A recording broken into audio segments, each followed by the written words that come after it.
We've been waiting so long, the season finally here. Soak it up and cheer, cause T-Wolves Dunk is here. No need to fear, the wait is now gone. So farewell so long, cause T-Wolves Dunk is on. I agree. And so kind of the next thing I want to get into is I'm just trying to go through my emotions on draft night and everyone else's. So when we made that trade, it was a couple hours before the draft. So kind of the narrative going around was that we were gonna go on and use Prince and that second round pick and like that extra cap space we have to make a bigger move.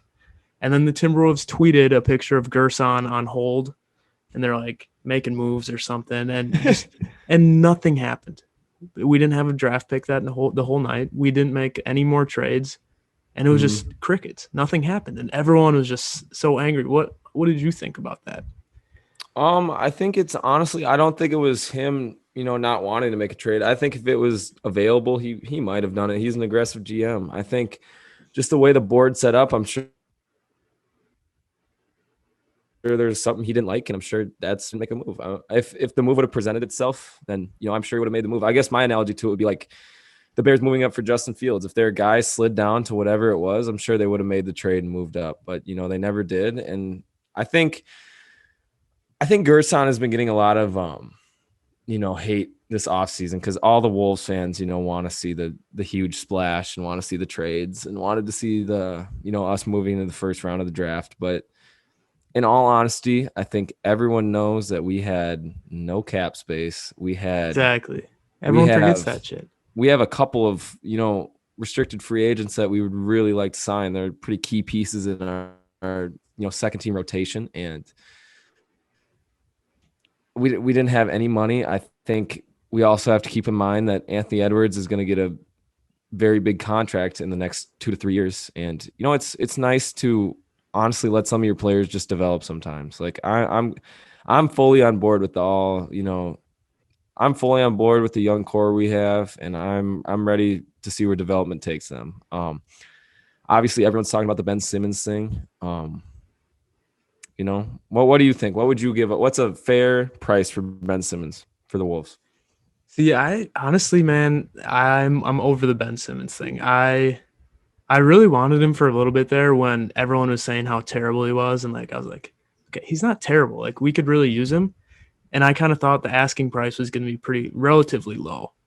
But what they're asking for Ben Simmons is like they're still acting like he's a superstar level player, and he might be. But just after what happened in the playoffs last year, I think their asking price is just so high. So what I would give up is not even close to what their asking price. I would give up something like Patrick Beverley, Malik Beasley, and then 2 first-round picks. Yeah, mine. I think mine would be fairly similar. I don't know when it got leaked. I don't know who leaked it when it got leaked, but the reported asking, what they wanted from the Warriors was Wiseman, Wiggins, and Draymond, I believe, and 4 first-round picks. I don't know if it was Draymond or what. It was 4 first rounds, though, yeah. I know it was 4 first-round picks, and I'm like... And plus the number 2 pick last year, who is still yet to prove himself. That's 5 basically first-round picks. Yeah, and if you're asking, I don't even know what we'd have to give them at that point. We'd have to... I don't even know what Ben Simmons would be worth because... I would agree with you. I think a fair trade for Ben Simmons, because he's gonna get traded in my opinion. Yeah, he is not even talking to the teams yet. If those reports are true, if those are true, and he's really cutting off his teammates and not texting his coach back, not reporting, then he's gonna be gone. But I think a fair asking price would probably be Malik, Pat Bev, and either 2 firsts or 1 first and Jaden. I don't see. I would hate to give away Jaden too. I think that would be detrimental to give away our best defensive player. Yeah. We're just trying to add defense. The whole point would be to pair those 2 up. Yeah. It just doesn't really it wouldn't make much sense for us